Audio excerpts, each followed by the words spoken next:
पीछे प्रसंग आया था कि जो असत वस्तु है उसका कभी भाव नहीं होता, और जो सद वस्तु है उसका भाव बना रहता है। असत यानी अभाव कभी भी नहीं होता। सद वस्तु का कभी भी अभाव नहीं होता और असत वस्तु का कभी भी भाव नहीं होता। तो सत्य सत्य ही रहती है, असत असत ही रहती है। इस प्रकार से वर्णन किया। और जितना भी जगत प्रपंच दिख रहा है वह सारा कार्य वर्ग है, विकार है, मिथ्या है, और जो कारण है वही सत्य है। जैसे मृतिका से उत्पन्न होने वाला घट विकार है तो वो कार्य है, असत है, मिथ्या है, और जो मृतिका रूप जो कारण है वही सत्य है। उसी प्रकार से अब मृतिका को भी कार्य बना लिया। जल का कार्य है मृतिका, तो वह तो मृतिका भी कार्य होने से असत हो गए और जल सत हो गए। जल भी तेज का कार्य है, इसलिए जल भी कार्य बन गया और तेज कारण बन गया, तो तेज सत्य हो गया, जल का रूप कार्य असत हो गया। उसी प्रकार से वायु कारण बना लिया और तेज को क्या कर दिया, अरे तेज को कार्य बना लिया, तो तेज रूप कार्य मिथ्या हो गया और असत हो गया, और जो वायु रूप कारण सत हो गया। उसी प्रकार से आकाश रूप को कारण बना लिया, वायु कार्य बना लिया, तो वायु रूप जो कार्य असत हो गया, कारण सत हो गया। उसी प्रकार से आकाश को कार्य बना लिया, ईश्वर कारण बन गया, तो ईश्वर के द्वारा ही जगत उत्पन्न हुआ, तो वही कारण सत्य है। ये और कार्य सारा जगत प्रपंच कैसा मिथ्या हो गया। तो जैसे घट को दृष्टांत बना करके घट रूप जो कार्य है मृतिका से भिन्न नहीं है, उसी प्रकार से कारण से भिन्न कार्य जो जगत दिख रहा है वो भी नहीं है। तो इस प्रकार से जो विकल्प किया था, क्या कार्य कारण से भिन्न है अथवा अभिन्न है, तो कहते हैं कार्य कारण से भिन्न नहीं हो सकता, स्वतंत्र कार्य एक सत्ता नहीं रहते। और अभिन्न है तो एक का ही हो गया, अभिन्न है तो एक की ही हो गया। इस प्रकार से तो ऐसा वर्णन किया था।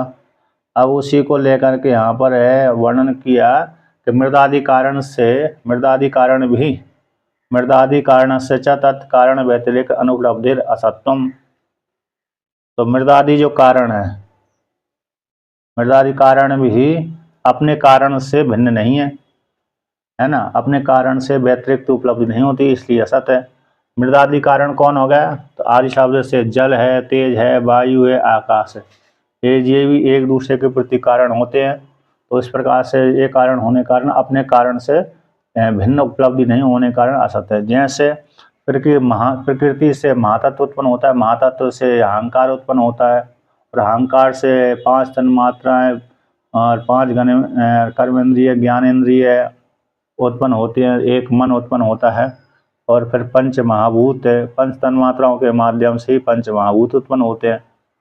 तो इस प्रकार से तो ये जैसे जो सारे प्रधान प्रकृति से भिन्न नहीं रहे, उसी प्रकार से जो अव्यकृत ईश्वर है उससे भिन्न ये जगत प्रपंच आदि बिल्कुल भी नहीं है। अब यहाँ पर शंका करते हैं, कहाँ पर करते हैं शंका, तो शंका क्या करते हैं कि तद असत्वे चाह सर्व अभाव प्रसंग इति चेत। तद असत्व, तद यानी कारण के असत्व मान लेने पर, कारण का भी असत्य यानी जो जैसे मृतिका रूप कारण है उसके असत्य मान लेने पर संपूर्ण जगत में सर्व संपूर्ण वस्तु का यानी शून्यवाद प्रसंग की प्राप्ति हो जाएगी। सर्व अभाव प्रसंग इति चेत, कारण के असत्य मान लेने पर सर्व अभाव यानी शून्य भाव की प्राप्ति हो जाएगी। शून्य भाव मतलब कोई जगत दिखेगा ही नहीं। जैसे मृतिका रूप कारण को असत्य मान लिया, तो मृतिका रूप कारण को असत्य मान लेने पर अब मृतिका है ही नहीं है, पृथ्वी है ही नहीं, तो फिर क्या देखा, कुछ भी नहीं देखा। जैसे आकाश हो गए, शून्य दिखता है, आकाश में कुछ है ही नहीं है। उसी प्रकार से कारण को असत्य मान लेने पर कारण सत्य न होने से कार्य तो पहले से ही मिथ्या हो गया। अब कारण भी सत्य नहीं है, तो कारण भी सत्य नहीं है, तो शून्यवाद की प्रसक्ति हो जाएगी। जैसे सुसुप्ति, तो सुसुप्ति में अरे कुछ ही नहीं दिखता है, शून्य ही शून्य दिखता है, यानी है ही कुछ है ही नहीं है वहां पर, तो दिखेगा क्या। तो देखने के साधन नहीं है, इसलिए दिखता ही नहीं है। तो जिस प्रकार से सुषुप्ति में कुछ नहीं दिखता है, शून्य जैसा ही समय कुछ समझ में नहीं आता, ना शून्य समझ में आता ना कुछ दिखता है। तो उसी प्रकार से जब कारण को असत्य मान लेंगे, है ना, मृतिका आदि जो कारण है उनके असत्य सिद्ध कर देने पर संपूर्ण अभाव की प्रसक्ति हो जाएगी। ये सारा जगत है, प्रपंच आदि जो दिख रहा है वो अभाव की प्रसक्ति हो जाएगी। अब अभाव की प्रसक्ति हो गई, कुछ है ही नहीं है, तो शून्यवाद की प्रसक्ति, बौद्धों का जो शून्यवाद है, जैसे सुषुप्ति में जाने पर उनको कुछ नहीं दिखता तो सुषुप्ति को क्या बोल देते हैं, शून्य बोल देते हैं माध्यमिक, तो शून्यवाद की प्रसक्ति हो जाएगी। इति चेत, ऐसा कहो, ऐसी प्राप्ति हो जाने पर सिद्धांति कहता है ऐसी बात नहीं है ना, ऐसी बात नहीं है। क्यों नहीं है भैया? अब यहाँ पर थोड़ा साथ साथ ही चलता है। तो यहाँ पर कहते हैं कार्य कारण विभाग विहीनम, कार्य और कारण से विभाग से रहित, कार्य कारण के विभाग से रहित वस्तु ही नास्ति, ऐसे मानते हुए चौदयति शंका करते हैं। कार्य कारण विभाग से विहीन वस्तु ही नहीं है, ऐसा मानते हुए शंका करते हैं। कहते कारण को यदि मिथ्या सिद्ध कर दिया, ऐसे कार्य कारण दोनों नहीं है, बौद्ध आदि कुछ मानते नहीं है, बौद्ध सर्वम शून्यम बोल दिया, तो असत से सत्य की उत्पत्ति मानते फिर, है ना, शून्य से संपूर्ण जगत की उत्पत्ति मानते हैं, तो शून्य कुछ है ही नहीं है। तो जिस प्रकार से असत से सत्य की उत्पत्ति हो जाती है, उसी प्रकार से कार्य कारण भाव है ही नहीं है, तो शून्य भाव की प्राप्ति हो जाएगी। इति चेत, ऐसा कहो तो सिद्धांत कहते हैं ना, ऐसी बात नहीं है। सर्वत्र बुद्धि द्वय उपलब्धे सद वस्तुर सद बुद्धिर असद बुद्धिर इति। सर्वत्र, तो सर्वत्र मतलब कहते हैं व्यवहार भूमि में। किस भूमि में? क्या व्यवहार भूमि में, यानी बुद्धि व्यवहार भूमि में 6 नंबर टिप्पणी में लिखा है, हाँ, व्यवहार संपूर्ण व्यवहार काल में, व्यवहार काल में, व्यवहार भूमि में मतलब व्यवहार काल में बुद्धि द्वय की उपलब्धि होती है, सद्बुद्धि और असद्बुद्धि। तो 2 बुद्धि की उत्पत्ति होती है, एक सद्बुद्धि है, एक असद्बुद्धि है। यहाँ पर अनुवृत्त व्यावृत्त बुद्धि द्वय दर्शनाथ टीका में किया है 47 नंबर पृष्ठ पर, 1 2 3 4 5 6 7 8 8वीं पंक्ति में अनुवृत्त यानी अनुवर्तन, और अनुवृत्त और व्यावृत्त यानी हट जाना। तो अनुवृत्त और व्यावृत्त बुद्धि द्वय के देखे जाने से अनुवृत्त चा व्यावृत्ता नाम कल्पिता नाम, जो अनुवृत्त हो जाने पर व्यावृत्तों का यानी जो कल्पना की गई है वो कल्पित हो जाने से, और अकल्पित जो कल्पित नहीं है ऐसी सत्व, तो भेद सर्वभेद कल्पना का अधिष्ठान है, जो कल्पित नहीं है संपूर्ण भेद की कल्पना का अधिष्ठान है। तो ऐसा वो किसी का कार्य कारण नहीं है, तो अधिष्ठानम अकार्य कारणम, अतः किसी दूसरे कार्य नहीं है बल्कि कारण स्वरूप है, ऐसी वस्तु सिद्ध हो जाती है। जो मतलब कैसी है, टीकाकार कहते हैं, क्या कहते हैं कि व्यावर्त और अनुवृत्त, जो व्यावर्त वस्तु होती है जिसका व्यावर्तन कर लिया जाए, जिसको हटा दिया जाता है, एक वस्तु को हटा दिया जाता है, एक वस्तु की अनुवृत्ति होती रहती है। इन दोनों इस प्रकार से दोनों प्रकार की बुद्धि देखी जाती है, व्यावर्त बुद्धि और अनुवृत्त बुद्धि। ये 2 बुद्धि की देखे जाने से व्यावर्त बुद्धि कहते हैं अनुवृत्त बुद्धि की, जो अनुवर्तन हो रहा है, ऐसी उस बुद्धि में अनुवर्तन हो रहा है, उस बुद्धि में व्यावर्त बुद्धियों का यानी कल्पना की जाने से उस व्यावर्त बुद्धि हट गई, तो अनुवृत्त, तो जो जिसका अनुवर्तन हो रहा है उसमें वो कल्पित नहीं है बल्कि कल्पित वस्तु का अधिष्ठान है। जैसे कौन सा हो गया, जैसे व्यावर्त और अनुवर्त, रस्सी का अनुवर्तन हो रहा है और सर्प, रस्सी में दिखने वाला सर्प उसका व्यावर्तन हो रहा है, रस्सी में दिखने वाला सर्प उस रस्सी में दिखने वाला भ्रंश है, रस्सी में दिखने वाला सर्प उसका व्यावर्तन हो जाता है और रस्सी रूप अधिष्ठान का अनुवर्तन होता है। तो रस्सी रूप अधिष्ठान का अनुवर्तन होता है, उसी रस्सी रूप अधिष्ठान में जो कल्पित वस्तु होती है वो कल्पित वस्तु भ्रम से देखी जाती है, तो उसका व्यावर्तन हो जाता है, हटा दिया जाता है। तो उस जो कल्पित वस्तु नहीं है ऐसी कल्पित वस्तु जो रस्सी, अकल्पित वस्तु जो रस्सी है वो वह संपूर्ण कल्पना का अधिष्ठान होती है। तो उसी प्रकार से सद्बुद्धि और असद्बुद्धि, तो असद्बुद्धि वो कल्पित है सद्बुद्धि में, इसलिए कल्प आप ऐसा नहीं कह सकते कि दोनों कार्य कारण है ही नहीं है, अर्थात ऐसी बात नहीं है, अर्थात कारण है। सर्वत्र व्यवहार काल में बुद्धि द्वय की उपलब्धि होती है, एक सद्बुद्धि एक असद्बुद्धि। कहते हैं अब उसी का व्याप्ति घटाते हैं, व्याप्ति कहते हैं यदि विषया बुद्धिर न व्यभिचरति तद सत। कहते हैं जिसको विषय करने वाली बुद्धि, जिस विषय को बुद्धि, जिस वस्तु को विषय करने वाली बुद्धि है उस बुद्धि का व्यभिचार नहीं होता है, अर्थात अभाव नहीं होता है, तो उस बुद्धि को सतबुद्धि कहते हैं। जिसको विषय करने वाली बुद्धि बनती है उस बुद्धि का व्यभिचार नहीं होता है, अभाव नहीं होता है, नष्ट नहीं होती, उस बुद्धि को सत कहते हैं। और यदि विषय बुद्धि व्यभिचरति तद असत, और जिसको विषय करने वाली बुद्धि व्यभिचार को प्राप्त हो जाती है उसको असद बुद्धि कहते हैं, है ना। तो इसलिए सद असद विभागे बुद्धि तंत्र स्थिते सर्वत्र द्वय बुद्धि सर्वैर उपलभ्यते समान अधिकरणे, समान अधिकरणे। इसलिए सद बुद्धि असद बुद्धि, तो सद और असद विभाग के, सद और असद का विभाग बुद्धि के अधीन स्थित हो जाने पर सत का और असत का विभाग बुद्धि के अधीन, तंत्र यानी अधीन होता है ना। राजतंत्र है ना, राजतंत्र राजा के अधीन, तो बुद्धि तंत्र है बुद्धि के अधीन, और तंत्र यानी सिद्धांत भी होता है, राजा का सिद्धांत, बुद्धि तंत्र बुद्धि के अधीन। तो ऐसे बुद्धि, तो बुद्धि के अधीन ही सद और असद का विभाग होता है, स्थित हो जाने पर सद्बुद्धि और असद्बुद्धि। तो सर्वत्र व्यवहार काल में, व्यवहार भूमि में दो बुद्धि सभी के द्वारा उपलब्ध होती है, जाने जाते। कहाँ? समान अधिकरण, एक ही अधिकरण में। किस अधिकरण में? समान अधिकरण में। समान विभक्तिकत्वम एकत्वम, अधिकरण समान अधिकरण उसको बोलते हैं जो एक ही अधिकरण में होए। जैसे घटो अस्ति, तो घट भी है और अस्थि भी है, तो घट में भी प्रथमांत है और अस्थि भी प्रथमांत है।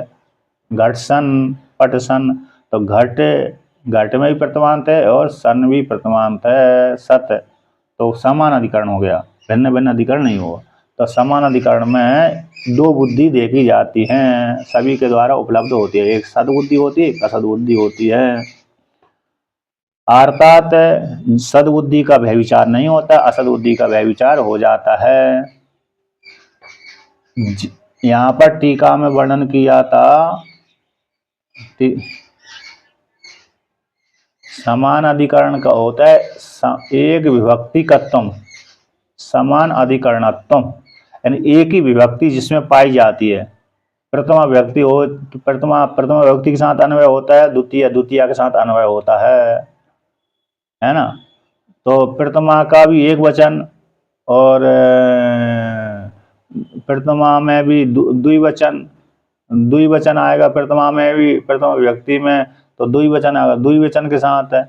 ऐसे प्रथमा व्यक्ति द्वितीय विभक्ति तृतीय विभक्ति, मतलब एक वचन द्विवचन बहुवचन। तो जहाँ पर एक एक वचन आए, कर्ता में कर्ता के साथ जुड़ेगा, क्रिया के साथ जुड़ जाएगी, और कर्म के साथ जुड़ जाएगा, संप्रदान के साथ जुड़ जाएगा। जो कारक विभक्ति होती है, तो जैसे कारक विभक्ति में यदि षष्ठी का एक वचन आया तो अन्य षष्ठी के एक वचन आएंगे, उन एक ही वचन के साथ जुड़ेंगे। वो षष्ठी के पंचमी विभक्ति का एक वचन आया है तो अन्य जो पंचमी के एक वचन होंगे, दूसरे शब्दों में भी पंचमी आएगी तो वो भी एक ही पंचमी के साथ ही जुड़ेगा। और जो कर्ता है कि कोई वस्तु है तो प्रथम विभक्ति का एक वचन है, तो उसी प्रकार की क्रिया भी एक ही वचन आएगी, कर्ता भी एक ही वचन हो जाएगा,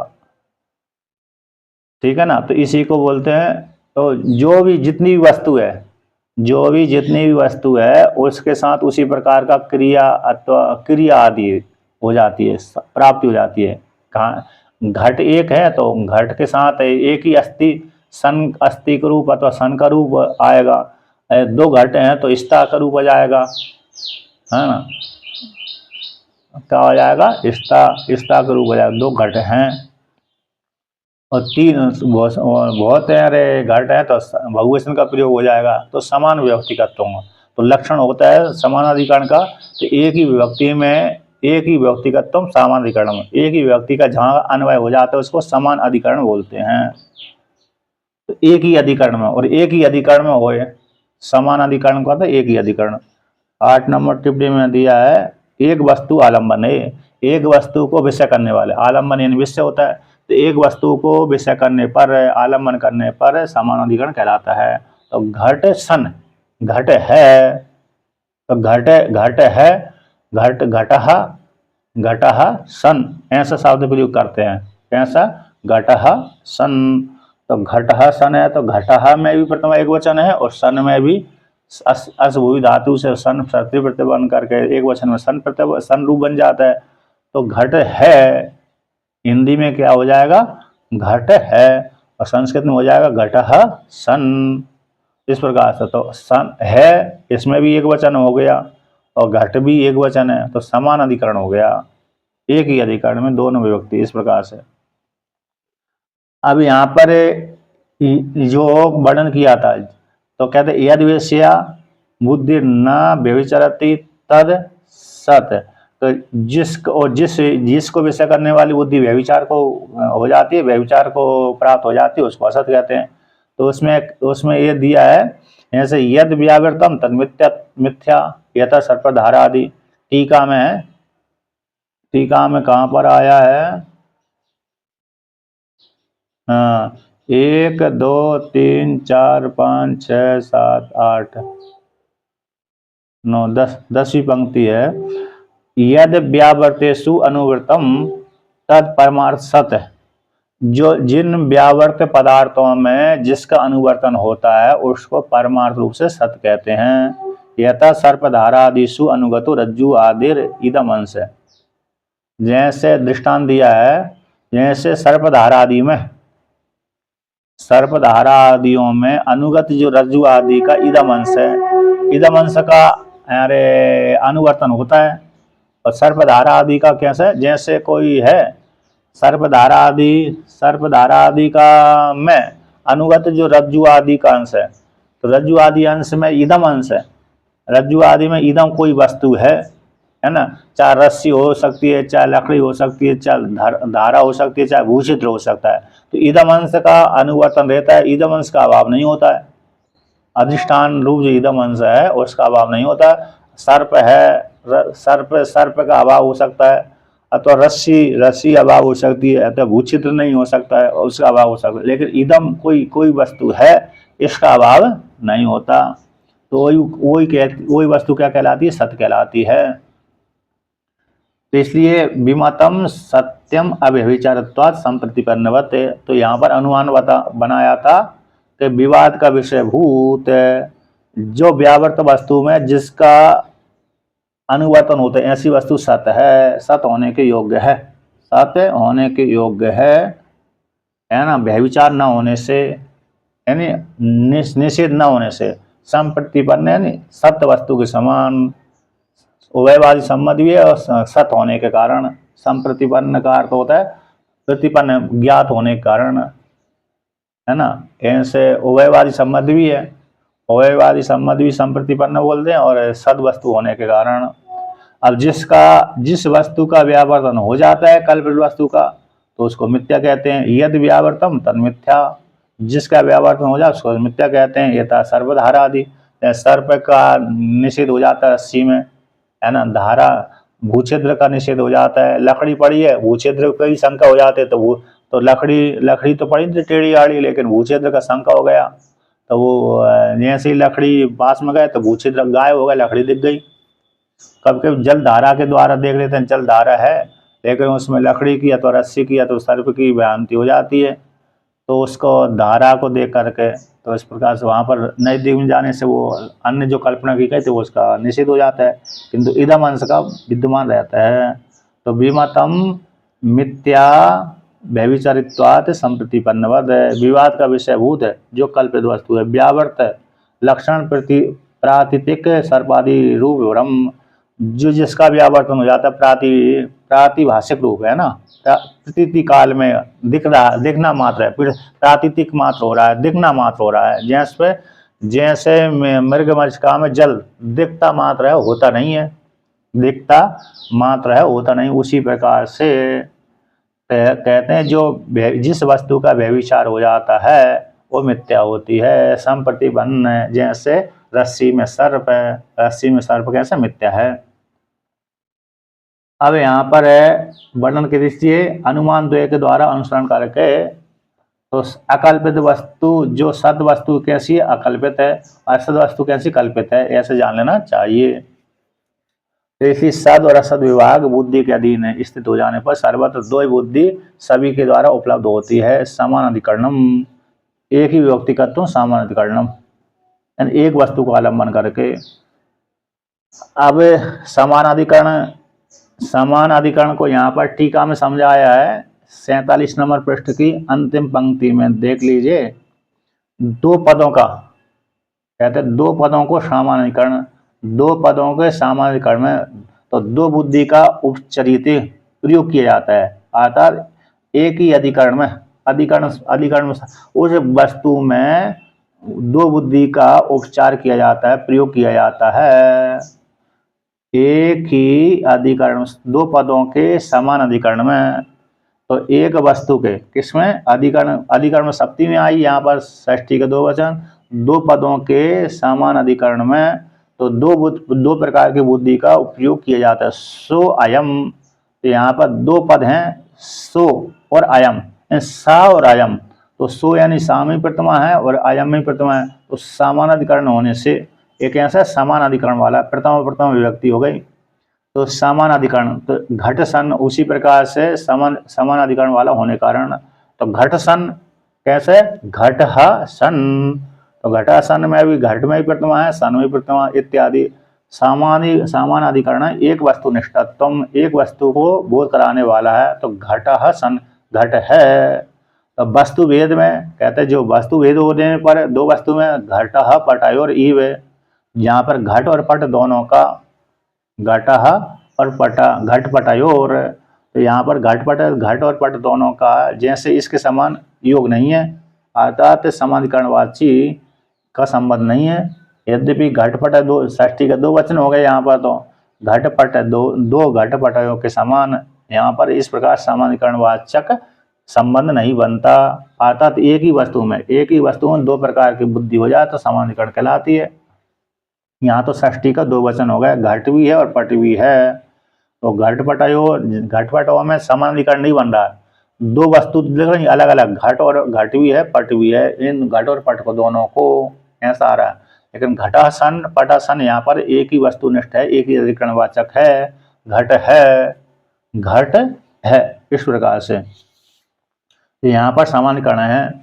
अब इस प्रकार से इसको कहते हैं सामान्यकरण। एक ही अधिकरण में दो प्रकार की बुद्धि देखी जाती है, एक वस्तुनिष्ठ, एक ही वस्तु को बोध कराने वाली, एक वस्तु को बोध कराने में दो प्रकार की बुद्धि देखी जाती है, एक सद्बुद्धि एक असद्बुद्धि।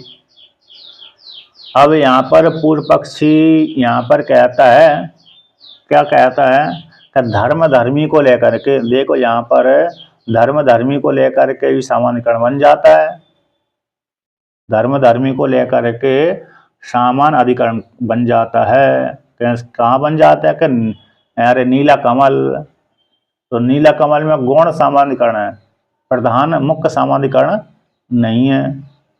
तो यहाँ पर टीका में आया 48 नंबर पृष्ठ पे, इसको लेकर के ऐसा नीलम उत्पलम इतिवद, जैसे नीलम उत्पलम नीला कमल है, तो नीलम शब्द, नीलम गुण अलग है, नीलम गुण तो नीला यानी काला, और उत्पलम तो उत्पल यानी कमल, तो नीला कमल। इसके समान ही धर्म, तो धर्म और धर्मी रूप से, धर्म और धर्मी रूप से सामान्यकरण का सामान्यकरण देखा जाता है। धर्म धर्मी कैसा, एक धर्मी हो गया एक धर्म हो गया, एक कौन हो गया धर्म, नीला जो नील गुण है वो धर्म हो गया, और धर्मी कौन हो गया उत्पल यानी कमल।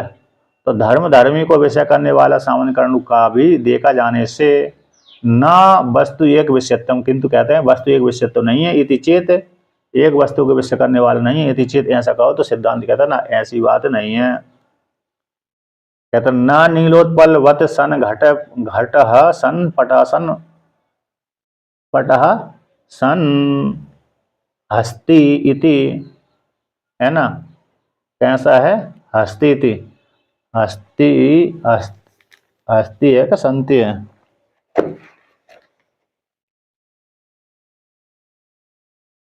हाँ हाँ हाँ हाँ, हस्ती, हाँ सही, हस्ती है। तो कहता है ना नीलोत्पल, नील कमल के समान सन घटः सन पटः और सन हस्ती थी। इस प्रकार से यहाँ पर ऐसा नहीं है। नील सन घटः सन पटः और सन हस्ती, इसके समान जैसे नीलोत्पल में गौण सामान्यकरण है, ऐसा यहाँ पर गौण सामान्यकरण नहीं है घट सन में, पट सन में और हसन हस्ती सन में। तो नीलोत्पल में कैसा है, क्योंकि नीला कमल में व्यभिचार देखा जाता है। नीला कमल में कैसा देखा जाता है, व्यभिचार देखा जाता है, धर्मी रूप से व्यभिचार देखा जाता है। धर्मी अलग हो जाता है, धर्म अलग हो जाता है कि नहीं। लेकिन यहाँ पर तो यहाँ पर एक ही अधिकरण का, तो एक वस्तुनिष्ठ, यहाँ नीला कमल तो नीला रहेगा, लेकिन जो उसको इसको समझा रहे हैं, मतलब ये है कि पूर्व पक्षी का यहाँ पर कहना है कि देखिए आप कह रहे थे कि एक ही अधिकरण में एक वस्तु में ही दो बुद्धि देखी जाती है। सिद्धांति ने कहा कि एक वस्तु में ही दो बुद्धि देखी जाती है, एक सद्बुद्धि देखी जाती है, एक असद्बुद्धि देखी जाती है, ये सिद्धांत। इसलिए तो पूर्व पक्षी ने कहा कि जहाँ सद्बुद्धि का अभाव नहीं होता और असद्बुद्धि का अभाव हो जाता है, तो पूर्व पक्षी ने वहां पर शंका किया था कि यदि सारे कार्य कारण को भी निषेध कर देंगे, कारण को निषेध करेंगे, शून्यवाद की प्रसक्ति हो जाएगी। मृतिका रूप कारण का निषेध कर देंगे तो शून्यवाद की प्रसक्ति हो जाएगी, मृतिका आदि कारण की निषेध कर देने पर शून्यवाद की प्रसक्ति हो जाएगी। तो सिद्धांत कहता ना ऐसी बात नहीं, व्यवहार काल में दो बुद्धि देखी जाती है एक वस्तु में, एक सद्बुद्धि देखी जाती है, एक असद्बुद्धि। तो असद्बुद्धि का अभाव हो जाता है, सद्बुद्धि का अभाव नहीं होता। तो एक वस्तु में ही दो प्रकार की बुद्धि देखी जाती है, ऐसा सिद्धांति ने वर्णन किया। तो एक वस्तु में दो प्रकार की जो बुद्धि देखी जाती है उसमें सद्बुद्धि बनी रहती है, असद्बुद्धि का अभाव हो जाता है। तो सिद्धांति की वाणी सुनकर के कहते हैं कि देखो नीला कमल में दो एक बुद्धि निष्ठ नहीं है, अलग अलग बुद्धि होती है। यहाँ पर एक एक एक एक वस्तु एक विषयत्व नहीं है। यहाँ पर नीला कमल में यद्यपि सामान्यकरण है, नीला कमल सामान्यकरण है, किंतु एक वस्तु विषयत्व नहीं। नीला अलग है और कमल अलग है, नील गुण अलग है और कमल अलग है। एक लेकिन फिर भी समान अधिकरण देखा जा रहा है। नीला गुण अलग है और नीलम ये शब्द में प्रथमांत आ गया, उत्पलम इसमें भी आया गया। तो इसलिए एक सामान्यकरण होने पर भी एक वस्तु विषयत्व नहीं, अलग अलग शब्द का बोध करा रहा है। इति चेत ऐसा कहो, सिद्धांति ने कहा कि यहाँ पर तो गौण सामान्यकरण है, नीला कमल में कैसे है गौण सामान्यकरण है। तो घट सन और पट सन में गौण सामान्यकरण नहीं है, बल्कि मुख्य समान अधिकरण है, मुख्य समान अधिकरण है। इसी घट सन पट सन। अब यहाँ पर समझाया, देखो तो आपके में पुस्तक हो टिप्पणी है, जैसे नीला गुण अभावे भी उत्पल न अभावा, एक नंबर टिप्पणी में आए मेरी में, नीला कमल नीला गुण के अभाव हो जाने पर, नीला कमल है तो नीला गुण का अभाव कर दो, लेकिन उत्पल का अभाव यानी कमल का अभाव नहीं होता, कमल बना रहता है। अब वो कमल शब्द कहाँ पर बैठा हुआ है, कहते कमल शब्द सफेद कमल में, श्वेत कमल में बैठा हुआ है। नील गुण है, नील गुण के अभाव हो जाने पर भी कमल का अभाव नहीं होता, क्योंकि श्वेत कमल में वह कमल बैठा हुआ है। श्वेत कमल में कैसे कमल बैठा हुआ है, श्वेत को उत्पल में।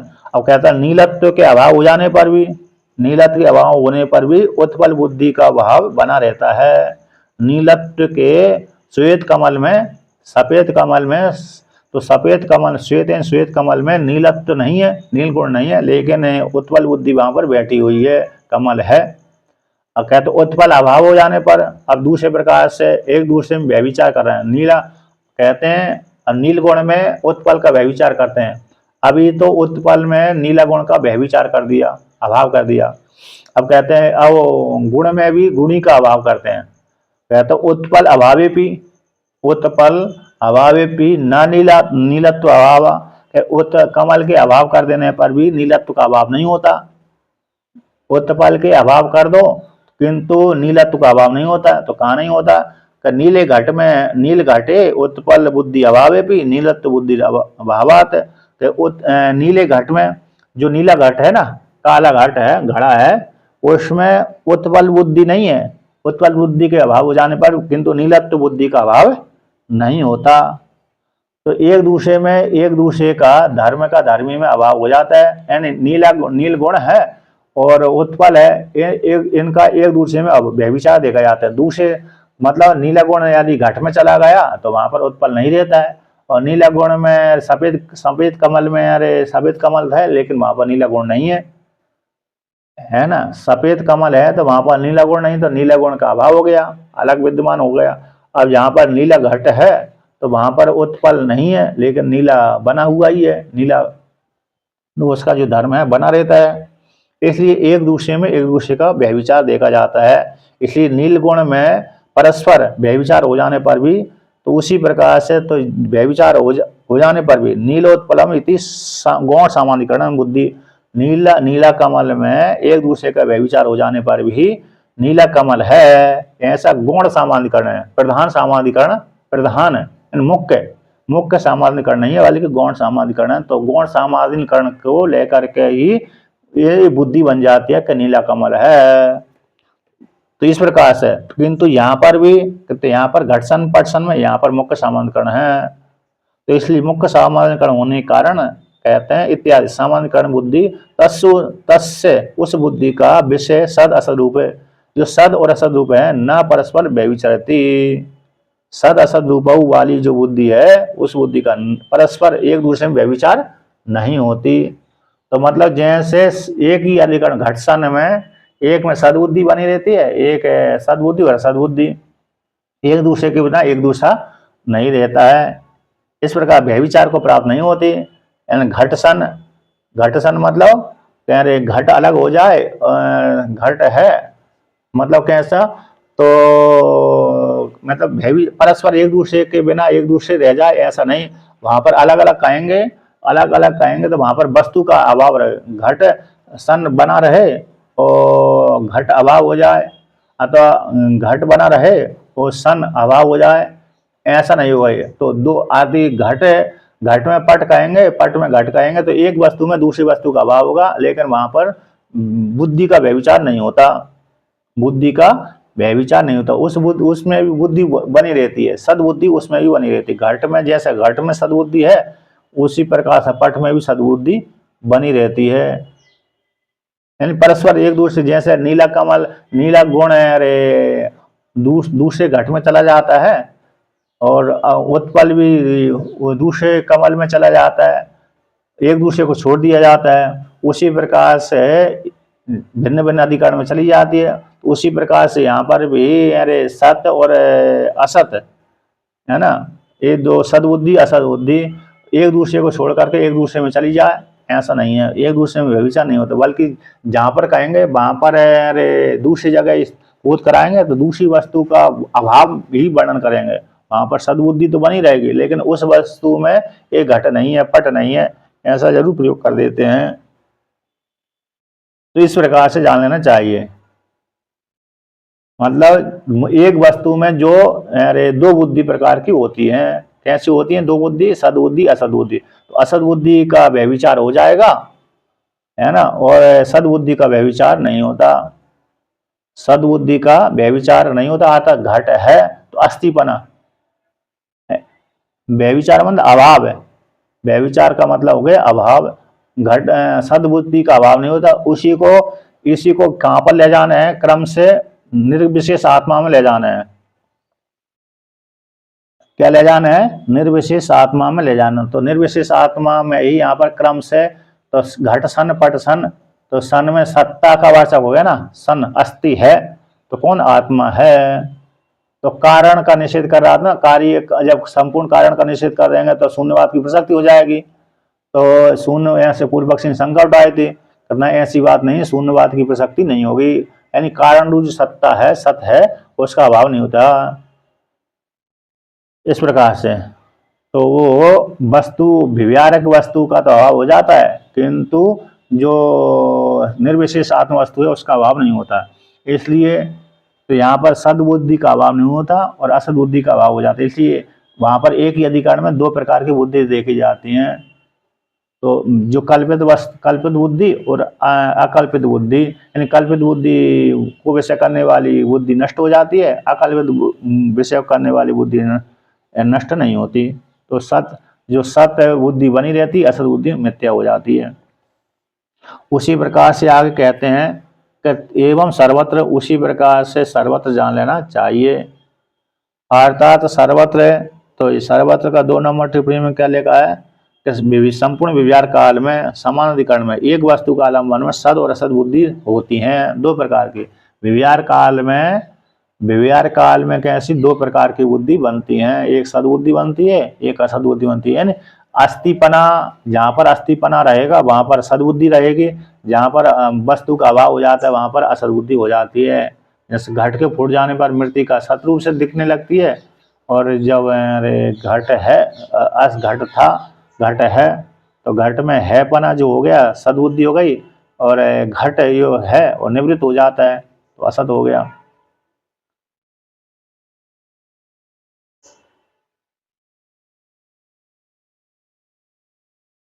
यहाँ पर टीका में ही वर्णन किया था कि नहीं, 48 नंबर पृष्ठ की दूसरी नंबर पंक्ति, कि नहीं सामान्य विशेष भेदे भेदे विशेषयोर भेदे अभेदे च तद्भावो।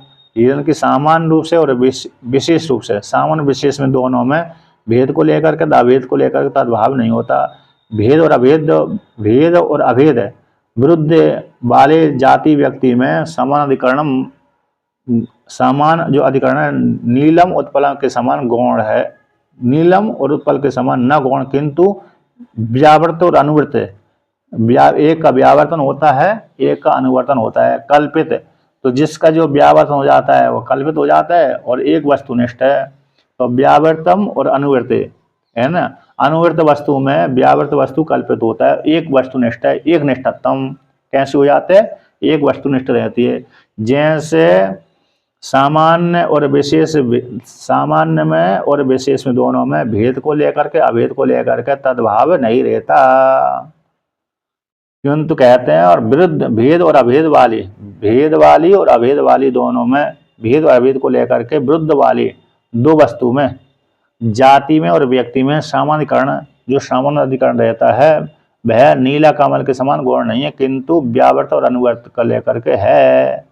तो एक वस्तु जो व्यावर्त को लेकर, तो अनुवर्त, जिसका अनुवर्तन होता है उस अनुवर्तन वाली वस्तु में, अधिष्ठान में जो व्यावर्त वस्तु हो जाती है कल्पित होता है, एक निष्ठ रहती है, एक ही अधिकरण में दो पाई जाती हैं, इस प्रकार से।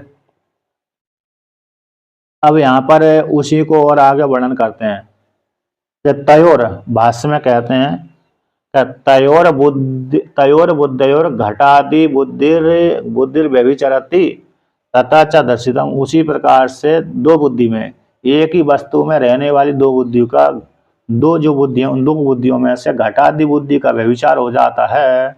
जो घटादि जो कार्य वर्ग है, घटादि बुद्धि उसका व्यभिचार होता है, किंतु अस्थि बुद्धि सद्बुद्धि है उसका व्यभिचार नहीं होता।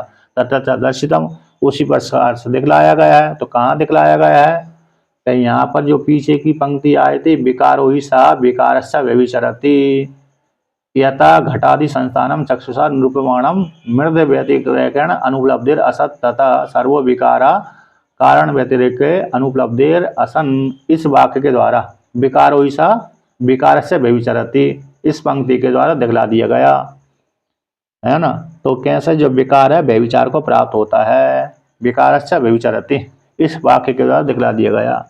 इसलिए जहाँ पर घट बुद्धि थी, वो घट बुद्धि का व्यभिचार हो जाता है, किंतु घट सन, तो सन बुद्धि का व्यभिचार नहीं होता।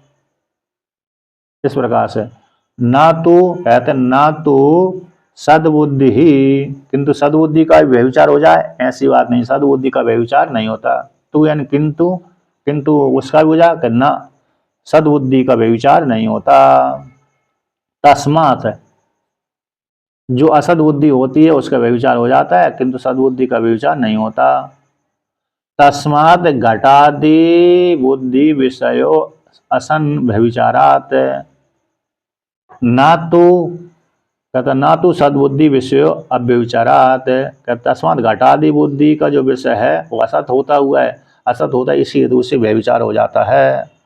जो घटादि विषय को, जो घटादि बुद्धि को विषय करने वाला पदार्थ है कल्पित है, तो कल्पित होने के कारण उसका व्यभिचार हो जाता है। जैसे मृग मृछका में जल, कल्पित होने से व्यभिचार हो जाता है। रस्सी में सर्प, सर्प की कल्पना की जाती, व्यभिचार हो जाता है, अभाव हो जाता है।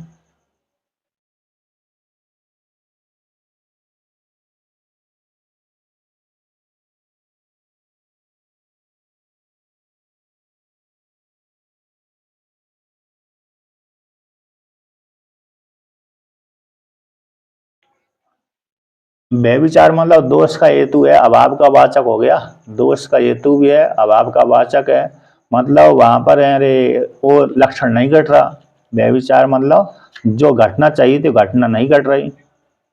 हाँ, मतलब जो वस्तु दिखना चाहिए थी और उसका अभाव हो जाता है। व्यभिचार मतलब वो लक्षण नहीं पाया जा रहा। सद्बुद्धि यहाँ से असत सद्बुद्धि का लक्षण हो रहा है, सद्बुद्धि का व्यभिचार नहीं होता, मतलब अभाव नहीं होता। व्यभिचार का अर्थ हो गया अरे अभाव हो जाना, और अरे अव्यभिचार का अर्थ हो गया अभाव न होना। जो लक्षण, जो चिन्ह जिसमें पाया जाता है, जो लक्षण, जो चिन्ह जिसमें नहीं पाया जा रहा उसका व्यभिचार हो गया। लेकिन बोध करा दिया गया, बोध तो करा दिया। यहाँ पर कैसा हो गया, घट है ऐसा किसी व्यक्ति ने बोल दिया, लेकिन वहां पर घट नहीं था, तो उसकी बुद्धि, उसका जो बोलना हुआ वाक्य है वो झूठा हो गया, व्यभिचार को प्राप्त हो गया। किसी ने कमरे में कोई व्यक्ति बैठा हुआ है ऐसा किसी ने बोल दिया, झूठा ही बोल दिया, लेकिन जब कमरा खोल करके देखा तो उसमें कोई नहीं था। तो जिस व्यक्ति ने बोला कि कमरे में कोई बैठा हुआ है, तो उसकी वाणी व्यभिचार को प्राप्त हो गई, अर्थात दोष से युक्त हो गई, है ना।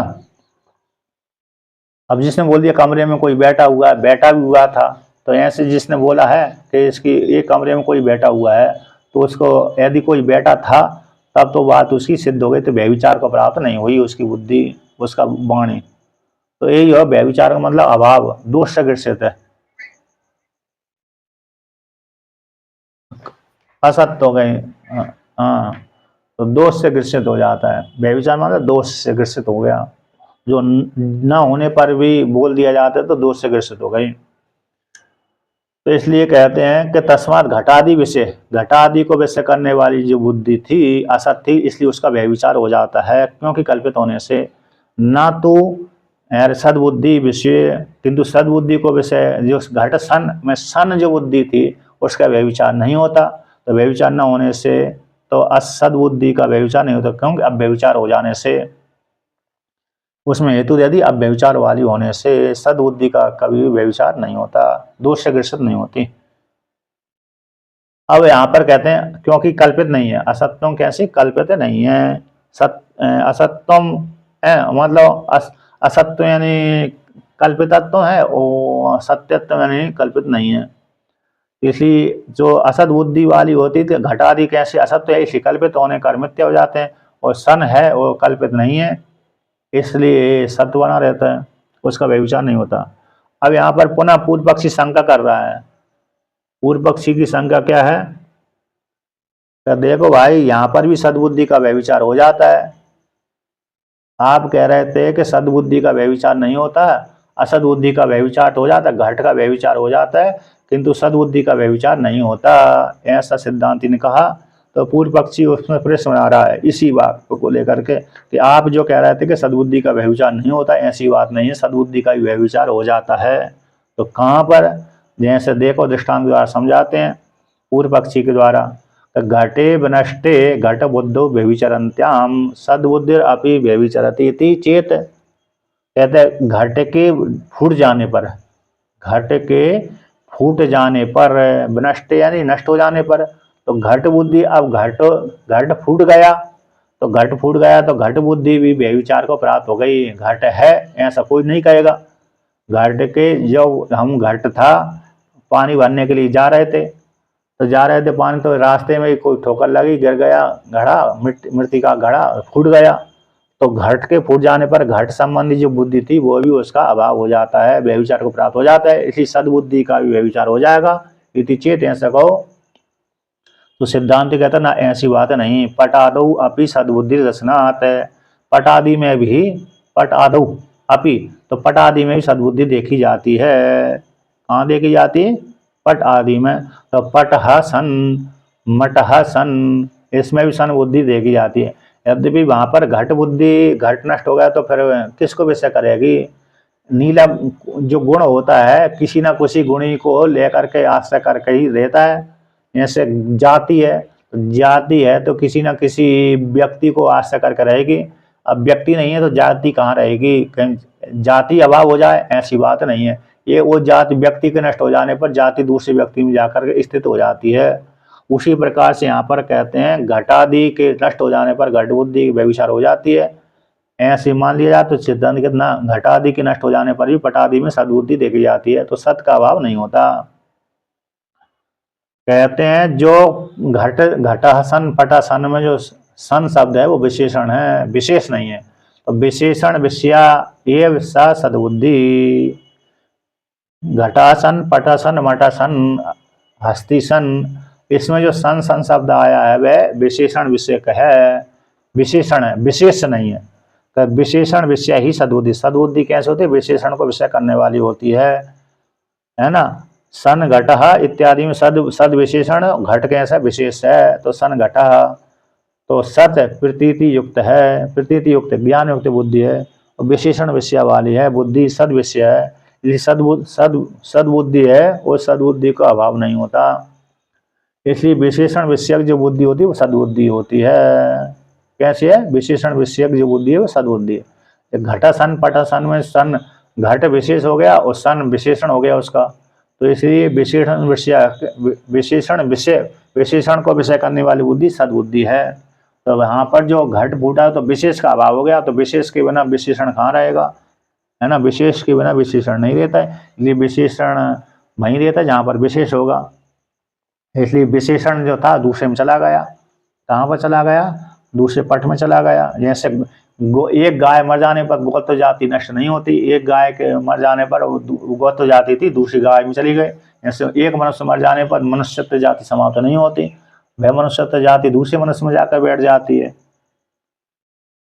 तो उसी प्रकार से यहाँ पर जान लेना चाहिए। तो सद्बुद्धि का व्यभिचार नहीं होता। सद्बुद्धि बद्धे घट बुद्धिर अपि घटांतर दृश्यति चेत। अपूर्व पक्षी कहता है जैसे आपने मान लिया कि घट के नष्ट हो जाने पर घट बुद्धि व्यभिचार को प्राप्त हो जाती, हमने कहा था, किंतु आपने कह दिया घट के नष्ट हो जाने पर घट में रहने वाली सद्बुद्धि पट में भी देखी जाती है, पटोसन इत्यादि, है ना। पटह सन, पटह सन पट है यानी वस्त्र है, पट यानी वस्त्र, घट यानी मृत्तिका के द्वारा बना हुआ घड़ा, और पट का मतलब, पट का अर्थ होता है वस्त्र।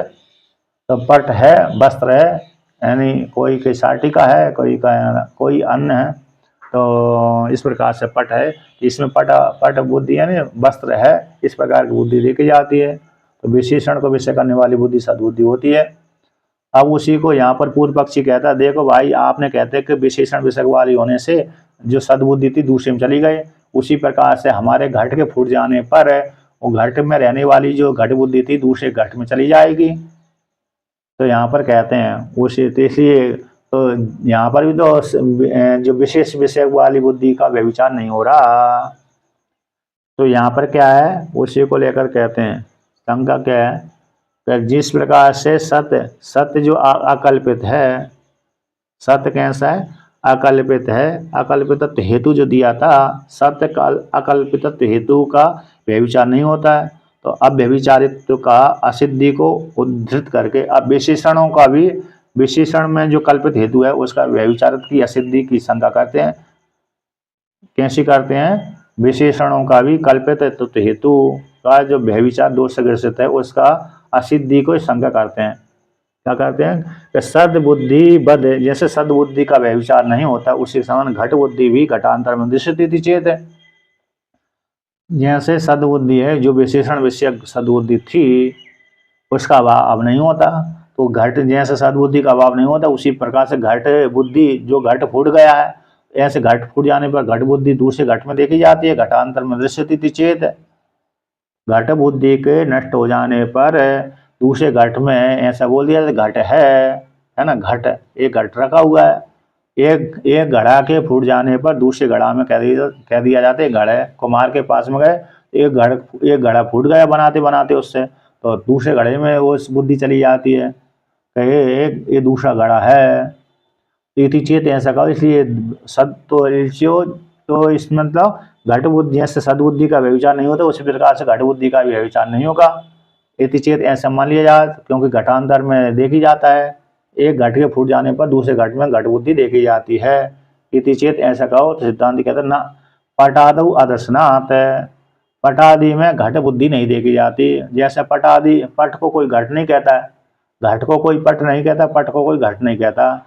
वस्त्र को कोई घट नहीं कहता, वस्त्र को कोई घट नहीं कहता। हाँ, कभी कभी वस्त्र में घट का चिन्ह बना रहता है, जैसे जो बैनर बनाए जाते हैं ना, तो बैनर बनाए जाते हैं तो उसमें घट बुद्धि घट घट का चित्र बना दिया जाता है, यानी अन्य वृक्ष का, मनुष्य का, स्त्री पुरुषों का, शेर भालू आदि का, जानवरों का चिन्ह बना दिया जाता है वस्त्र में। तो उसको कोई ये नहीं कहते जानवर है, ये घट, ये वस्त्र जानवर है ऐसा नहीं कहेगा, पशु पक्षी नहीं कहेगा, बल्कि आगे वस्त्र है, वस्त्र में चिन्ह बना हुआ है, आकृति विशेष है, शेर का है, स्त्री पुरुषों का है, अन्य का चिन्ह तो बना रहता है, किंतु मेरे उसमें चित्र बना रहता है, किंतु उसको जानवर आदि नहीं कह सकते वस्त्र को।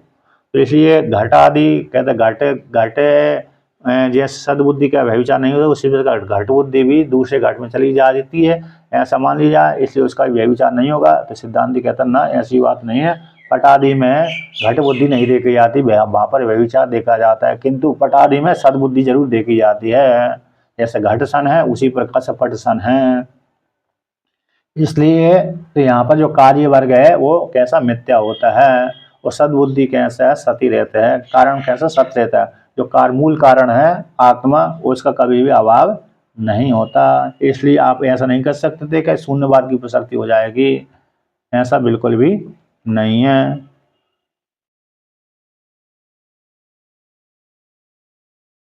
है ना, तो यहाँ पर इस प्रकार से जान लेना चाहिए। समझ में आ गई? समझ में घट बुद्धि पट बुद्धि समझ में आ गई कि नहीं आए? नहीं भी आ गई तो दिमाग लगा।